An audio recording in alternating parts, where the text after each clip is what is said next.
오늘 토요일 날 또 성경 모임을 진행하게 되었습니다. 참여하신 우리 창원교회, 또 우리 북포항교회 다 예측하는 거예요. 부산교회, 그리고 이제 동해, 또 어디가 있네, 울산 등등등 또 참여분들 감사를 드리고, 이 링크를 전체 공개하지 않고 하는 이유는 다른 이유보다 좀 이렇게 교회 공적인 모임을 좀 귀하게 여기면 좋겠다는 차원에서, 왜냐하면은 우리가 오래전부터 영상 메시지 듣는 것들을 비난을 하면서도 너무 익숙해져 왔기 때문에, 사실은 그러니까 영상은 보조적인 수단이지 주가 될 수가 없습니다. 그래서 지금 뭐 온라인 성도가 많아지고 있는 시대이기 때문에 이제 말씀을 듣고자 하는 그 어떤 마음에 조금 의지를 좀 실어야 되는데, 이렇게 뭐 밥 먹으면서 TV 키면서 이렇게 메시지 볼 수도 있는 상황이기 때문에, 그래서 이왕이면 좀 말씀을 들을 사람들이 자기 발로 걸어오게 해서 듣게 하는 것이 맞겠다 싶고,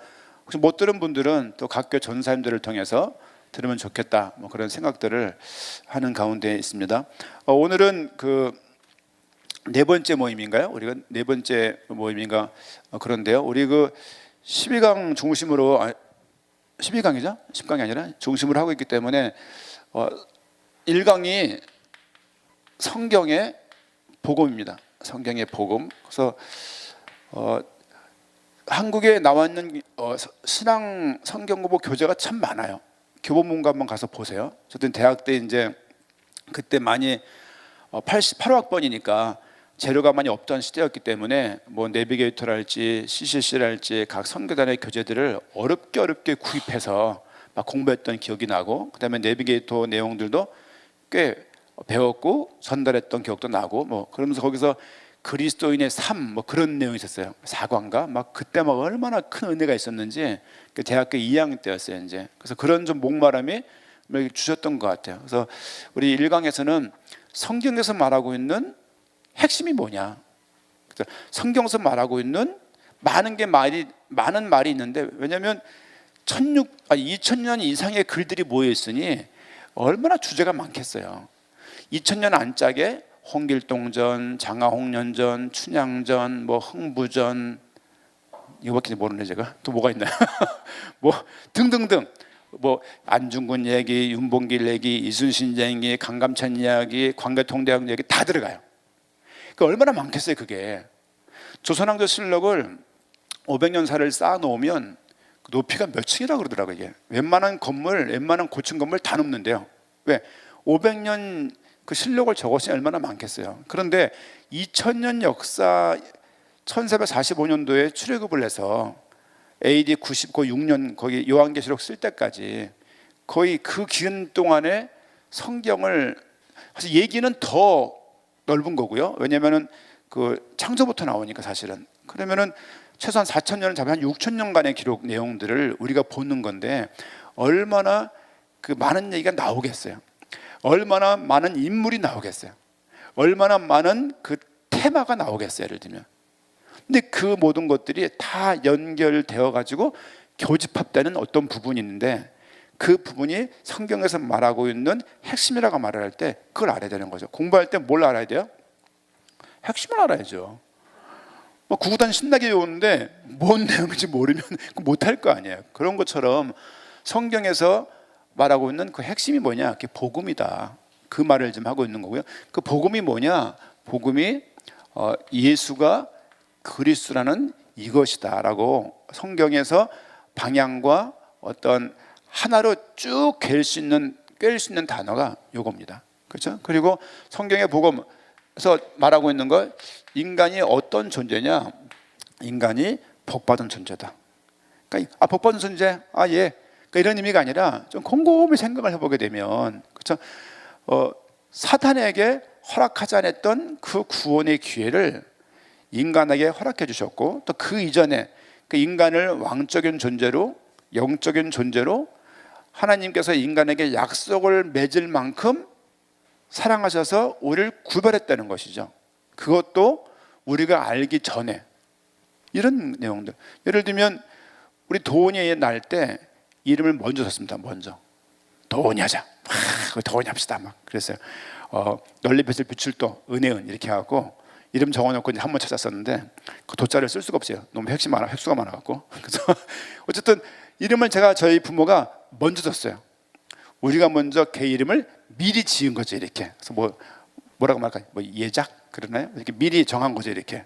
정하고서 나중에 나오는 거 보니까 오, 생각했던 얼굴이야. 그래서 와, 그랬던 적이 있는데 뭐 출연한 거지만 우리는 그때 초음파에서 얼굴을 볼 수 있는 시대가 아니었어요. 뭐 그냥 있는 것만 알지 안에 뭐가 있는지 몰랐어요. 그냥 뭐 이렇게 그냥 초음파면 시커멓게 나왔지 요즘처럼 얼굴 그런 거 시리즈 안 나왔거든요. 어쨌든 하나님께서 우리들을 창세전에 복된 존재로 우리에게 많은 축복의 내용들을 주신 거예요. 그러니까 이게 딱 이해가 가야 인생의 살맛이 나는 거예요. 안 그러면 죽을 일 많습니다. 살아가면서 행복하게 사는 사람들은 모를 것 같아요. 근데 많은 어려움을 경험해 본 사람들은 산다는 것 자체가 큰 축복이구나. 좀 아파 보신 분들은 야, 두 발로 걷고 아침에 콧구멍으로 숨 쉬는 게 축복이구나. 제가 무릎이 그렇게 아팠잖아요.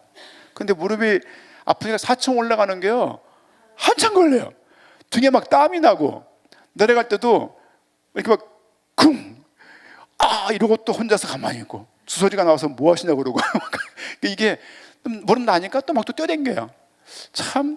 근데 이런 건 그나마 낫죠. 큰 병에 걸리면, 큰 어려움을 경하면, 가족의 경제가 한번 쑥대밭이 되고 나면, 부모들이 한번 흔들리고 나면, 애들을 키우는데 애들이 한번 나갔다 들어오면, 한 번 죽음 앞에 갔다 오면 얼마나 많은 게 바뀌겠습니까? 그렇잖아요? 근데 인간이 하나님께서 창조한 복된 존재고 함께한다는 이 부분이 없으면 어떻게 살겠냐고요. 캄캄합니다. 캄캄해요. 그렇죠? 또 이 인간이 복받는 존재이고 이들에게 하나님께서 너는 피조물이고 나는 창조주라는 그런 약속으로 하나의 징표를 주셨는데 그건 동산 중앙에 있는 선악과를 먹지 않게 하는 거였어요. 근데 우리 지난번에 청년이 김선주 청년이 참 잘했는데 특별한 나무가 아니라 그냥 예를 들면 다 사과나무가 많은데 그냥 동산 중앙에 있는 거 먹지 말라 그런 거야. 그냥 그런 거예요. 막 그거를 막 안 먹을래 막 참아야 되고 막 그냥 막 허벅지를 막 꼬집어야 되고 막 그냥 따귀를 때리면서 정신 차려야 안 먹는 게 아니라 그냥 흔한 나무인데 동산 중앙에 있는 거 그거 먹지. 예를 들면 강대상 올라가지 마세요 이거예요. 어렵나요? 굳이 올라가는 거예요 여기를. 그쵸? 이게 사탄에게 속아서 올라가는 거예요. 아니 여기 왜 올라가냐고 여기를. 예를 들면 이거 떼지 마세요 그랬는데 이걸 떼는 거죠. 전부 다 많잖아요. 빼지 말라는데 요것만 빼지 마세요. 근데 요걸 빼는 거예요. 그러니까 사단의 속임으로 말미암아서 인간이 범죄했다는 말이 거기서 나오는 겁니다. 그래서 이 문제가 시작되었고 문제의 본질을 보니까 사단과 관련돼 있더라. 그래서 사단을 평생 오늘할 필요는 없지만 우리의 죄의 시작이 사단으로 말미암아서 우리 인간이 범죄한 것이다. 그래서 하나님과 관계가 단절되었다. 생각해 보세요. 부모가 자식과 단절하고 산다. 쉬운 얘기 아니잖아요. 어떤 이유가 있는지 모르겠지만 쉬운 거 아닙니다. 근데 그런 가정이 있더라고 보니까 이렇게. 그렇죠? 하나님과 인간이 단절된 거예요. 그 선악과를 따먹는 그 순간. 그렇죠? 그래서 이 문제를 원죄라고 말하는데요. 아담과 하와의 그 죄에 대한 책임이 우리에게 있는 거예요. 그 죄에 대한 책임 때문에 우리가 지옥 가는 겁니다. 그래서 한평생 지옥을 안 갔지만 하나님을 못 만나면 지옥 가는 예행 연습을 하고 사는 거예요. 그러나 하나님이 선택된 그 백성들은 사실은 이 땅에 지옥 갈지 모르겠지만 하나님의 손길과 임마누엘의 도우심 때문에 큰 은혜 가운데 삶을 또 살게 되는 것이죠. 보기도 문제의 본질, 이 문제를 해결할 수가 없는 거예요. 이 문제를 해결할 길을 구약 성경에서 한 가지 길을 말씀하세요. 그게 누구냐면 기름 부음 받은 자예요. 그렇죠? 기름 부음 받은 자를 한 단어로 말하면 메시아예요. 메시아. 백범 뭔가요? 백범? 흰 호랑이 말하는 것처럼 메시아라는 말을 의미는 기름 부음 받은 자라는 얘기예요. 그래서 이 문제를 해결하기 위해서 오셔야 되는데 기름 부음 받은 자가 와야 된다 그러는 거예요. 그럼 구약 때 누가 기름 부음 받았냐? 선지자, 제사장, 왕이 기름 부음을 받은 거예요. 그러니까 그분이 오실 그분은 선지자가 했던 일을 하실 거구나. 제사장이 했던 일을 하실 분이구나, 왕이 했던 일을 하실 거구나라고 생각할 수 있는 거예요. 그렇죠? 그래서 여기까지가 구약이고요.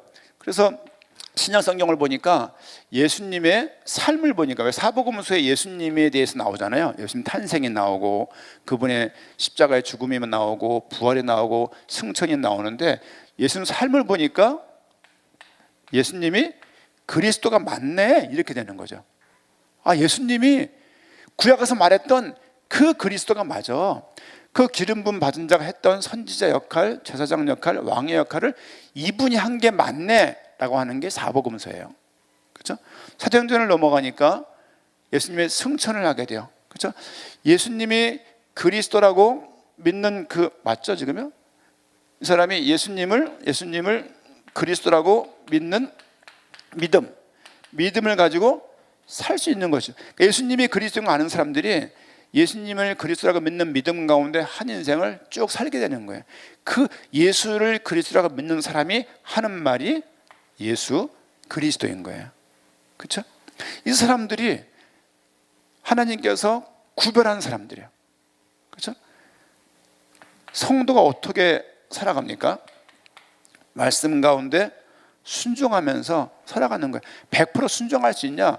구약 성경을 보면 그럴 수 없더라고요. 그러나 순종하겠다는 마음과 중심을 가지고 인생을 살게 되는 것이죠. 그렇죠?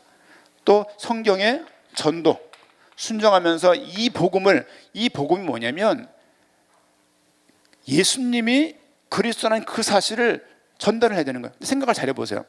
유대인들은 메시아를 알고 있었어요. 메시아. 왜냐하면 그 19명의 왕이 있던 북이스라엘도 전혀 왕들이 왕으로서 역할을 못했던 나라예요. 참 왕의 왕이신 하나님을 잘 믿지 못하고 살던 그 나라인데, 그 나라에 있던 하층민 사마리아 여인도 알고 있는 정도의 메시아였어요. 그렇잖아요? 그런데 그 사람들에게 야, 저 예수님의 메시아야, 아, 이러는데 우리 입장에서는요, 예수님도 모르고 메시아도 모르는 거예요. 이방인들은 다 모르는 거예요. 그래서 하나님이 계시해야지만 알 수 있는 거예요. 이게 놀라운 거예요. 그들은 이미 선지식, 알고 있는 지식이 있어요. 이렇게 메시아가 올 거라는 지식을 알고 있어요. 근데 한 분이 오셨는데, 야, 이분이라고 말하면 되는 거예요. 이게 기쁜 소식이. 이 기쁜 소식이 있는데 오실 거라는 거야. 그분이 누구냐? 이분이라는 거예요. 그래서 예수님이 그리스도라고 말하는, 예수님이 그리스도 메시아를 하신 거예요. 예수님이 선지자와 제사장의 왕의 일을 하신 거거든요. 그러니까 이 부분을 한국 사람이 그 뭐 어쩌라고 대부분 이래요. 근데 뭐 어쩌라고. 예를 들면, 야, 원래 단군이 최형식이야. 이렇게 말해버리면 알잖아요. 야, 단군이 최형식이라고? 말도 안 돼. 혹은 그래? 혹은 아멘 이럴 거 아니에요. 예를 들면 단군이 기다리는 사람들이면은 꼭 그런 모양 형국이 되는 거죠 이제. 그래서 그 복음을 전달을 하니 유대교에 있는 사람들 중에서 믿기 시작했고, 이게 유대교인들만, 유태인들에게만, 히브리인들에게만 해당되는 건 줄 알았는데 이방인들도 믿기 시작하는 거예요. 왜? 계시로서만 알 수 있는 것들이기 때문에 그래요. 그래서 그분이 가셨는데, 그리스도를 마치 가셨는데 다시 오신다는 것이죠. 그러니까 그분을, 구약은 오신다고 믿었고 신약도 새로운 약속의 결론은 다시 오신다고 믿는 거예요. 그래서 성경에 주의 재림이라는 말이 이렇게 12강에 들어가는데요. 그러니까 주의 오심을 소망하는 실질적인 믿음과 삶이 없으면 사실 그것을 믿는 것이 아니죠. 당대 세계복음화의 삶은 주의 재림을 바라보며 살아가는 삶이라고 저는 보는 거예요. 이것이 교회 목표라고 말하면 우리 교회는 그 목표 안 가죠? 이러면 되는 거 아니에요. 성경에서 요구하고 있는 바라고요. 그래서 당대 세계복음화를, 우리 세대 세계복음화를 안 될 수 있죠. 그렇죠? 하나님의 계획이지, 우리가 전도 열심히 한다고 주님이 오시는 날짜 땡겨주세요? 그건 아닌 거예요. 그 자체가 뭔가가 많은 오해 소지가 있어요. 하나님이 정하신 때에 메시아가 오시는 거예요. 우리 그날을 모르지만 그날을 내 생애 가운데, 우리 세대 가운데 오신다는 믿음을 가지고 사는 거예요. 이 땅에 왔던 알렌과 온도우드가 그 마음 가져왔잖아요. 조선 땅에 상투튼 그 나라에 와가지고, 그 나라에 와서 그들이 복음을 전한 거예요. 양복 입고 와가지고. 제가 놀란 게요, 영국의 근래에 데모가 일어났대요. 무슨 데모를 하냐? 어느 장소를 폐쇄한다고 그래서 사람들이 모여서 항의하는 거예요. 어떤 장소를 폐쇄하려고 그랬게요? 100년 된 장소예요. 100년 된. 100년이면 지금부터 몇 년? 1920년? 예. 뭐게요? 실내 풀장이에요. 영국에 100년 된 실내 풀장이 있대요. 깜짝 놀랐어요. 우리 뭐 했어요? 20년대 뭐 했습니까? 우리 그때 풀레래 실내 풀장이 있다는 게 이게 말이 돼요? 러시아에 있던 전 지하철이요 거의 뭐 100년 가까워요. 우리 100년 전에 뭐 했나요? 예를 들면 그러니까 이게요 또 너무 놀라지 않습니까? 뭐가 더 읽어졌죠? 네, 재림을 바라보는 것이 맞다고. 이게 우리가 볼 12강 내용이고 우리가 오늘 아마도 요 내용이 아닌가 싶어요. 그렇죠? 둘, 넷, 여섯, 8, 9강이 오늘? 7, 8강이죠. 7, 8강 예수님이 그리스도, 그 다음에 예수님이 그리스도 믿는 믿음 이렇게 돼 있는데 이 말씀 보기 전에 잠깐 몇 개를 좀 잠깐 보도록 하겠습니다. 한번 생각을 해보세요. 그 요즘에 신학교에서 좀 계속 좀 언급을 하고 그런 부분인데 성경 전체를 이끄는 요절이 있다면, 핵심절이 있다면 그것이 창세기 3장 15절입니다. 여기서는 뭘 말하고 있냐면 여자의 후손이 올 것을 말씀을 하고 있어요. 후손을 뭐 다른 말로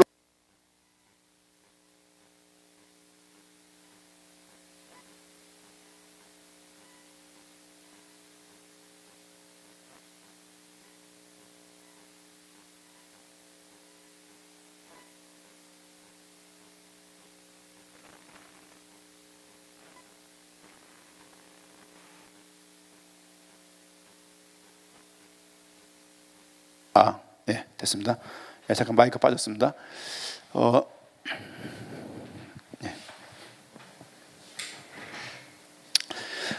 창세기 3장 15절이 전체 성경을 끌고 있는 요절이다라고 이렇게 볼 수 있고요. 그 요절의 내용은 여자의 후손이라는 내용이었어요. 생각해 보세요.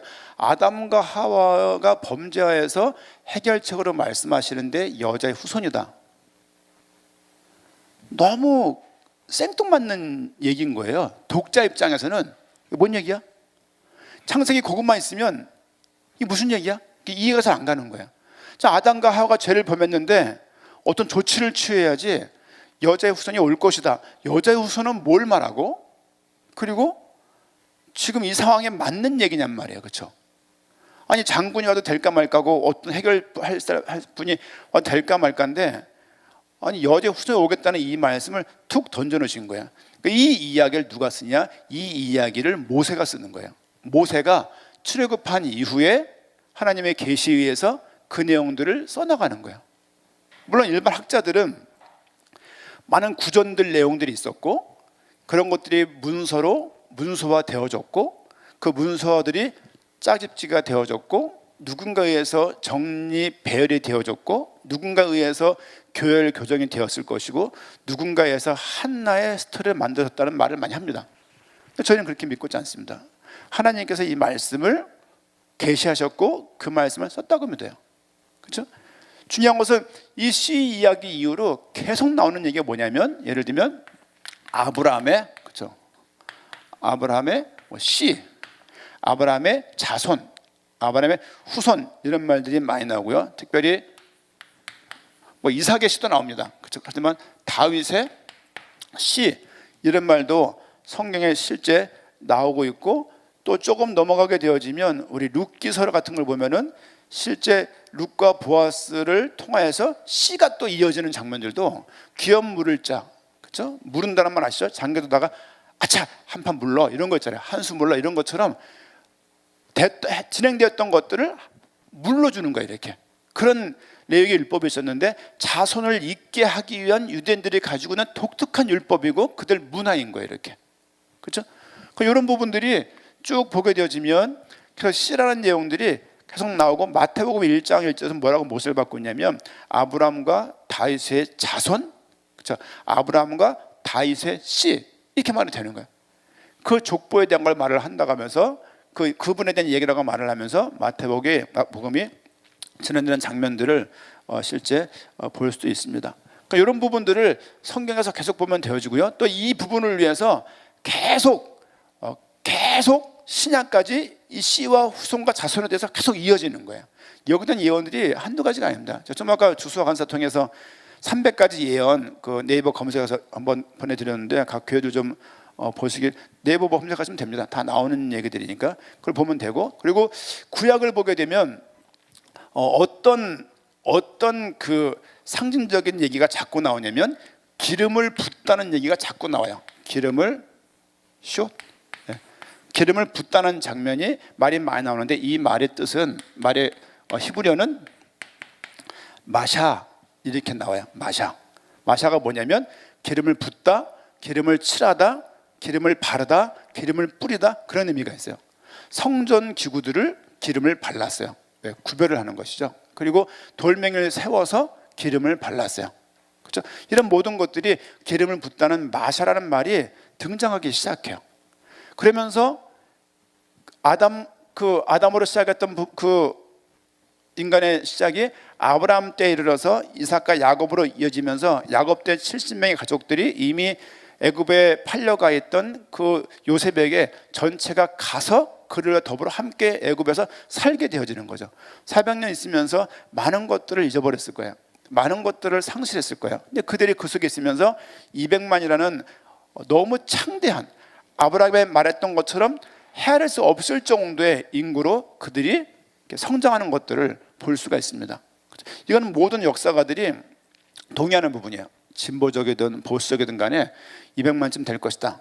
더 많으면 많았지 적지는 않습니다. 그렇게 400년 동안 그 이스라엘 민족들이 커지는 거죠. 그들을 데리고 모세가 나가는 거야. 나가면서 계속 반복되는 장면들이 레위기를 통해서 제사 제도를 하나님이 허락하세요. 제사 제도가 생겨지니까 해야 되는 게 뭐예요? 제사를 집례할 수 있는 누군가가 필요한 거야. 제사장이 등장하는 거야. 그가 등장할 때 그에게 어떻게 했냐? 그에게 기름을 그에게 부었어요. 이렇게 제사장이 있는데 그 사람에게 기름을 부은 거예요. 그래서 제사장은 계속 머리에 기름 부음을 통해서 임명되는 거예요. 하나의 제도의 제도. 그렇죠? 그리고 약하게 나와 있지만 선지자들 또한, 그렇죠? 선지자는 뭐 공식적으로 국가에서 임명하는 건 아니었어요. 왜냐하면 국가에서 교육자 임명합니까? 그건 아니잖아요. 그러나 법무부 장관은요, 국가에서 임명하잖아요. 국가에서. 입법, 사법, 행정, 입법부 대표가 누구죠? 국회의장인가? 네. 사법의 대표가 법무부 장관? 아니, 누구예요? 사법의. 우리 공무원. 그러면 행정수반이 국무총리인가요? 대통령인가요? 뭐가 우리가 많이 우리 집 성경공부가 필요한 게 아니네요. 우리 집. 주여. 어쨌든 그래서 왕도 사실 왕 얘기 많이 나오잖아요. 다윗을 통해서 왕을 세울 때 기름 부은 장면들은요 아주 너무 선명하게 나와요. 그래서 원래 기름 붓다는 왕에게 부은 장면들이 많이 나옵니다. 열왕기상하, 사무엘상하 보게 되면요 악한 왕에게도 그가 임명될 땐 기름을 부었어요. 그렇죠? 그렇게 진행되고, 그 다음에 많이 나와 있지 않지만 선지자들도 기름 부음을 받고 그들이 임명되었다. 그렇죠? 기름 부은 선지자를 해야지 말 것이며 이런 말 나오거든요. 그러니까 그런 걸 보게 되면 특별하게 거론되어 있는 것은 많지 않아요. 근데 엘리야가 엘리사에게 이런 장면들 보면 기름 부은 장면이 나와요. 그런 걸 보게 되면 선지자 또한 뚜렷하진 않지만 기름 부음 받아서 임명됐을 것이다. 그렇죠? 그러니까 이 사람들이 하는 역할이 있잖아요. 역할. 제사장이 무슨 역할을 합니까? 뭐 속죄, 죄를 대신 해결하는 거예요. 아니 이스라엘 민족 200만이 다 들어가서 예배를 드리냐고요. 그러면 염소가 200만이 필요해요? 한 가족당 한 마리라고 하더라도 5인 가족이 하면은 200만이면 40만 가족인데 40만 호가 다 그거 쉽지 않잖아요. 예를 들면은. 그러니까 대표로 누군가 가서 대리적인 역할, 중보적인 역할을 누군가가 하는 거예요. 그게 누구냐? 제사장 역할이야. 또 뭐 했을까요? 네? 판결, 뭐 판결도 있겠죠. 어떤 중대한 사항들을 이렇게 판결을 할 수도 있고 그 왕이 할 수도 있고, 또 예를 들면 뭐 성막에 대해서 최종 책임 같은 거 이런 거 역할도 하고, 율법책을 남에게 왕에게 읽어주는 역할이랄지 그 내용들을 가르치는 역할도, 전달하는 역할도 낭독하는 역할, 이런 것들도 실제 했음을 알 수 있어요. 대표적인 역할은 뭐냐면 속죄예요. 그래서 레위기를 보게 되면 속죄일이 나와요. 속죄일. 1년에 한 번씩 그 모든 백성들의 죄를 사하는 특별한 날인데 그날이 속죄일이에요. 뭐 7월 1일 그런데요. 그게 속죄일, 그때 뭐 하냐?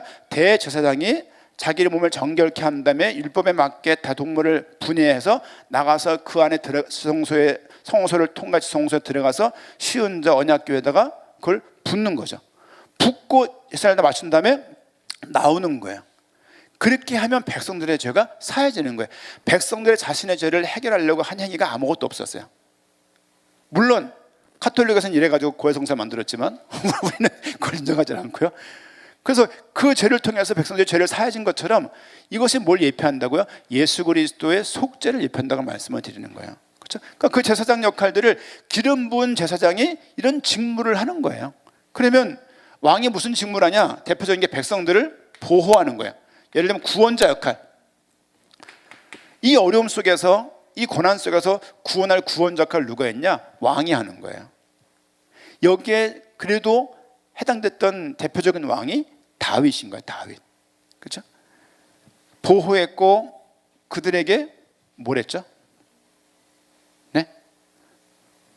어저께 전달하고 다 잊어버렸습니다.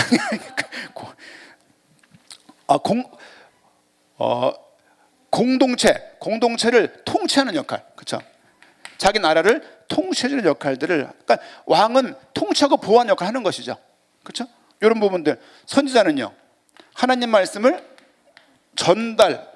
그러니까 선지자는요, 하나님 말씀을 가르치는 자가 아니에요. 왜요?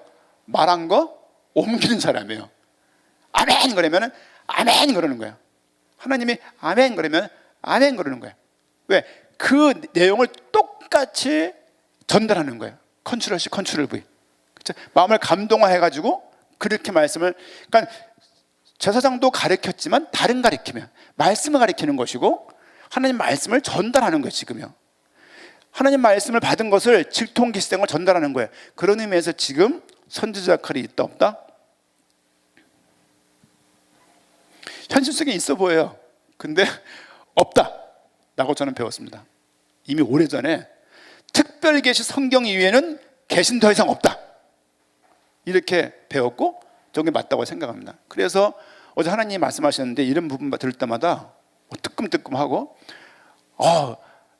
하나님이 주신 뭐 사이냐 이런 말 들을 때마다 뭔가 덜컹덜컹해요. 왜냐하면 그렇게 말씀을 하실까 생각이 들고, 그래서 좀 말씀을 통해서 종합적으로 뜻을 분별할 수 있지만 이게 습관적으로 배어있는 그런 부분들은 뭐가 이렇게, 그리고 하나님이 말씀하시는데 어제 꿈에서 이러는 분들 있잖아요. 근데 중남미를 막상 가보니까 이런 게 일반 문화더라고요. 지금도 사도가 그 나라에 있으니까요. 그래서 사도가 어떻게 있을 수가 있지? 그거부터가 다 관점이 다른 거예요. 엘리케 벨모데스 목사님 사도잖아요. 그렇죠? 이게 뭐지? 그런 부분도 있지만 성경에 근거하게 되면 남은 건 목사밖에 없습니다. 다 사라졌다고 저는 믿고 있고요. 어쨌든 뭐 그렇습니다. 그래서 선지자는 하나님 뜻을 전달하거나, 그리고 하나님을 대변해서 백성들에게 말씀을 선포하는 역할을 하는 거예요. 전달하거나 말씀을 선포하거나, 그리고 기름 붓는 역할을 선지자가 대표적으로 많이 했습니다. 왕을 기름을 부을 때, 그렇죠? 기름을 붓는 역할들을 선지자가 주로 했다라고 볼 수 있죠. 그러니까 기름 붓다는 이 문화가 이런 직무를 탄생하게 된 거죠. 그래서 이 세 직분은 기름 붓고 임명된 거예요. 근데 구약의 이 내용들이 너무 많은 거예요. 율법서 크게 윤곽을 보게 되면 뭐 제사장 성격이 강한 거 틀림없죠. 역사서에는 누가 얘기하면 제일 많이 나와요? 왕 얘기가 많이 나올 수밖에 없어요. 역사 얘기인데 왕 얘기가 나오지 무슨 뭐 누구 얘기 나오겠어요? 선지서에 누구 얘기 많이 나올까요? 선지자 얘기 많이 나오죠. 단어적으로도 그래요. 실제 검색해 보게 되면 모세오경 내에서 제사장이라는 말이 많이 나오고, 그런가 모르겠네. 그리고 역사서에는 왕 얘기 많이 나와요. 제가 검색해 봤어요. 선지서에는 선지자가 얘기하는 말이 많이 나올 수밖에 없어요. 그러니까 정량적으로 외형적으로 봐도 실제 그렇다는 거예요. 그러면 제사장과 왕과 선지자가 성경 전체에서 말하고 있는 어떤 그 직무의 직분의 내용인 거예요. 이 이름의 한결같이 분들이 뭐 했냐? 기름 부음 받고 임명이 된 것이죠. 그렇죠? 그렇게 하면서 이것과 더불어서 보세요. 여자의 후손 씨, 이 얘기는 선지자와 제사장과 왕의 역할과 아무런 관련도 없는 다른 얘기예요. 이 얘기는 지금 뭘 말씀드리고 있냐면, 선지자, 제사장, 왕에 대한 예표가 계속 되었고, 또 한편으로는 많은 그리스도에 대한 예언들이 선포되었어요. 300가지 예언에는 왕에 대한 이야기도 있고 선지자에 대한 얘기도 있고 제사장에 대한 얘기도 있지만, 이것과 포함이 안 되는 다른 얘기들도 있어요. 여자의 후손, 이것도 사실은 선지자, 제사장, 왕과 별도 이야기인 거예요. 이해 가시죠? 무슨 말인지? 예.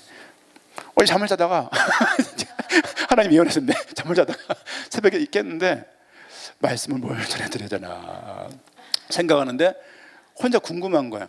아니, 선지자, 제사장, 왕 그렇다고 치고 다른 예언들은 뭐야? 다른 예언들은 그걸 모아보게 되면 무슨 내용이냐면, 그분이 탄생하신다는 얘기예요. 그리고 그분이 와서 고난을 받고 죽을 거란 얘기예요. 이사야서 보게 되면 그런 말 나오잖아요. 이렇게 그렇죠? 이렇게 뭐 이사야 53장인가요? 그런 부분들도 그렇고, 또 그분이 실제 부활한 내용도 시편을 비롯해서 많이 나오는 거예요.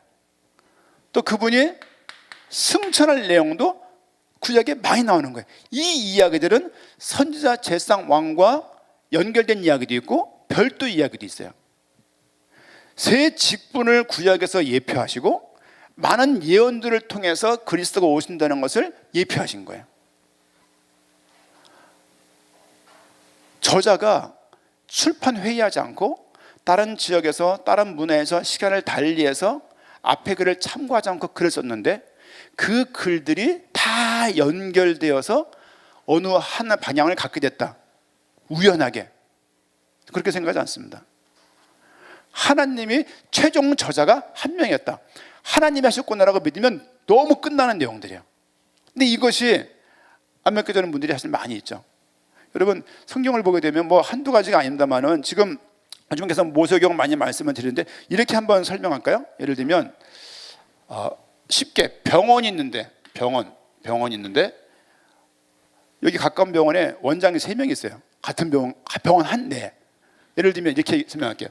정형외과 원장이 있고요, 비뇨기과 원장이 있고요, 또 뭐가 있죠?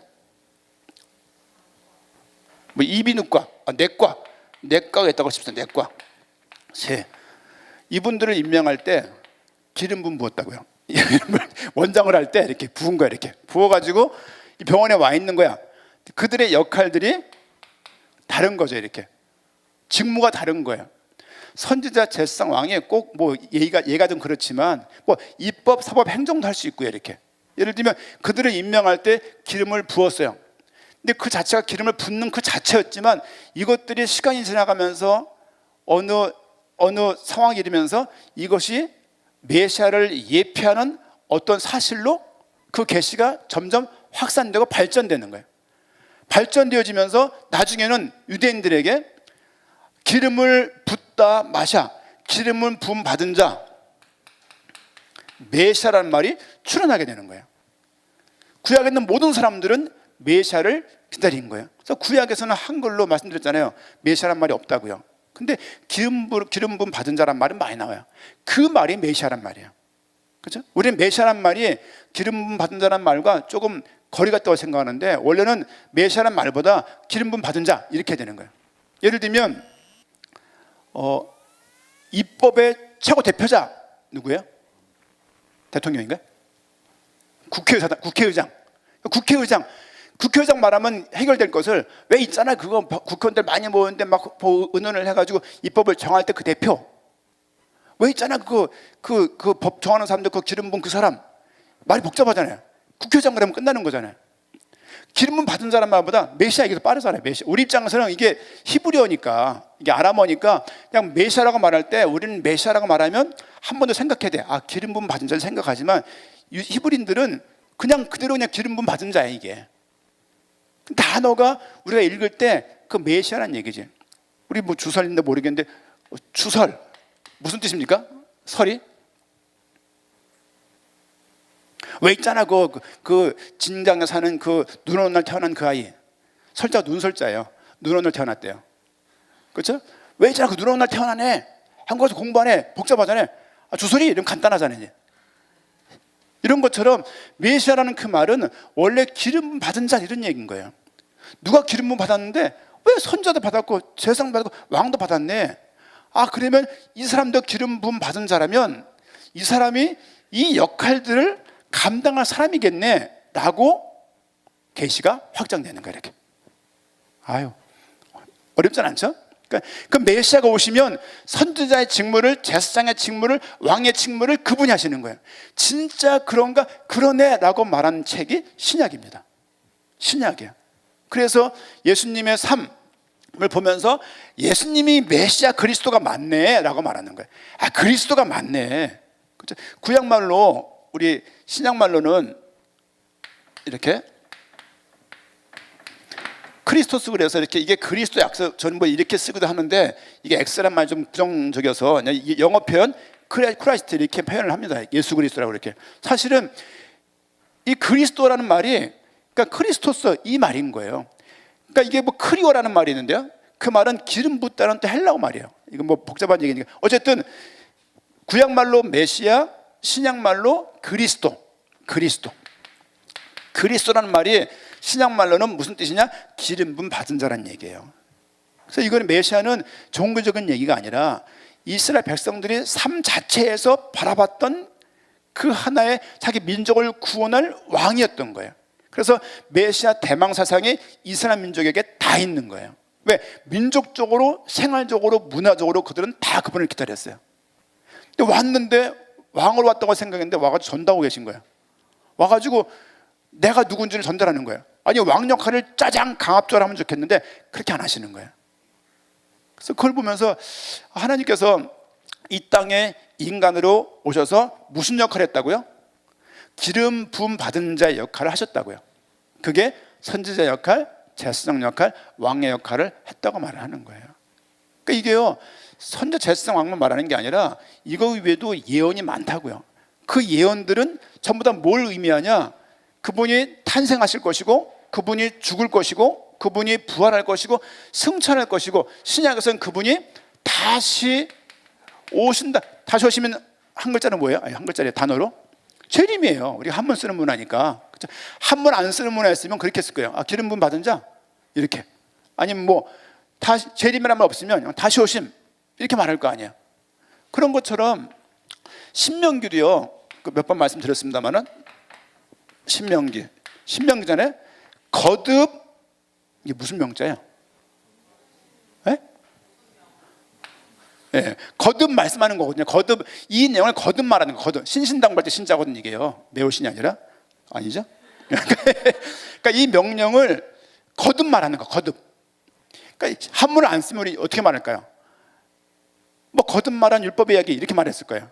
근데 한문을 쓰는 문화이기 때문에 신명기 이렇게 하는 거예요. 그러니까 단어화되게, 개념화하게 되어지면 쉬운 경우가 많잖아요. 이렇게 개념주의는 좀 배격해야 되겠지만 개념은 필요해요. 왜 그거 있잖아. 도운대운 다하니 아버지면서 현선혜 씨의 남편. 아, 그분 왔다 갔는데 누가 왔는데 왜 진짜 도운대운 아버지면서 현선혜 남편. 이것보다 최영식 씨 이러면 끝인 거잖아요. 이렇게. 그런 것처럼 선자, 제사장 이건 다 복잡하니까 그 메시아라는 단어에 이게 의미가 다 나중엔 들어가게 되는 거예요. 이렇게. 그래서 우리 입장에서는 메시아라고 말할 때 이런 사고가 이렇게 이해가 되어 있으면 우리에게 믿음이 필요합니다. 근데 믿음은 저는 알아가면서 주시는 은혜 가운데 생긴다고 저는 생각을 해요. 그러니까 알아가지 않는데 그냥 방향이 맞다는 이유만으로, 이 복음이 맞다는 이유만으로 동의라고 해서 동의가 안 되거든요. 사실은 알아가면서 주시는 은혜가 있고 그 은혜를 받는 만큼 마음이 열리고 열린 만큼 말씀 가운데 들어가게 되어 있고 그 믿음만큼 또 주를 헌신하며 살아갈 수밖에 없는 거거든요. 이거는 이쪽이야 해서 소리질러 될 부분이 아니고 계속 알아가고 거기에 믿음이 담겨지면서 거기에서 믿음이 깊어지면서 갈 수 있는 길이 아닌가 생각을 합니다. 우리 애들도 어렸을 때 말 잘 들었어요. 한마디 말하면 지금은요 안 움직여요. 안 움직여요. 왜요? 내가 왜 거기 왜 가요? 뭐 이런 게 있거든요. 왜요? 처음에는요 내가 수협이 왜 나가요? 애기인데 너 20살인데 막 그런가? 아직 어린데 야 누구도 나오잖아. 그런가? 이랬거든요. 지금 말씀 나옵니다만 그러니까 우리가 이 알아간다는 그 은혜가 있으면 좋겠어요. 이게 그렇죠? 그러니까 알지 못해서 믿지 못해서 할 수도 있지만 이게 안다는 것이 얼마나 중요한 겁니까? 그렇죠? 물론 안다고 다 믿냐? 그건 아니죠. 그런 인간이 어디 있어요? 예를 들면 우리 아침에 잠깐 TV를 보니까 인천 상륙 작전이 불가능한 작전이었대요. 확률이 5천분의 1이었대요. 근데 그거를 메가더가 민 거예요. 몇 명 참모하고 이렇게 다 반대했대요. 근데 그것 때문에 지금 6월 달이니까 6.25 관련된 거 뭐 하던데 보니까 그래서 뭐 이 남쪽이 뭐 이렇게 여러 가지로 전쟁에 승리할 수 있는 그런 한 요인이 되었는데 우리가 확률을 믿는 게 아니잖아요. 그렇죠? 하지만 그 믿는 사람들이 믿음을 드릴 때 그 믿음을 보고 옆에 있는 사람이 따라가게 되어지고 맞네라고 따라가고 동의하고 또 함께 그 믿음에 합류하고 또 우리 후대들이 거기에 맞다라고 생각하면서 감동받고 또 따라가고 그렇게 되는 것이죠. 이렇게 막 한다고 될 수 있는 부분은 되게 약한 부분이 아닌가 싶고 여러분 스스로가 이런 믿음들이 더해짐을 두고 기도하시면 좋겠어요. 오늘 말씀을 들을 내용이 예수님이 그리스도. 그래서 예수님이 그래서 계속 지금 안 드리는 말씀에 이렇게 하신 분이 누구? 이렇게 하신 분이 신약에 왔는데 그분이 누구냐? 그분이 예수님이라는 거예요. 예수님이 그리스도 역할을 하신 거예요. 그래서 예수님이 그리스도라고 말하는 거예요. 그래서 예수님을 그리스도라고 하는 사람들은 어떤 삶을 살아야 되는가를 또 말씀을 우리 7강 8강을 통해서 말씀을 보도록 하겠습니다.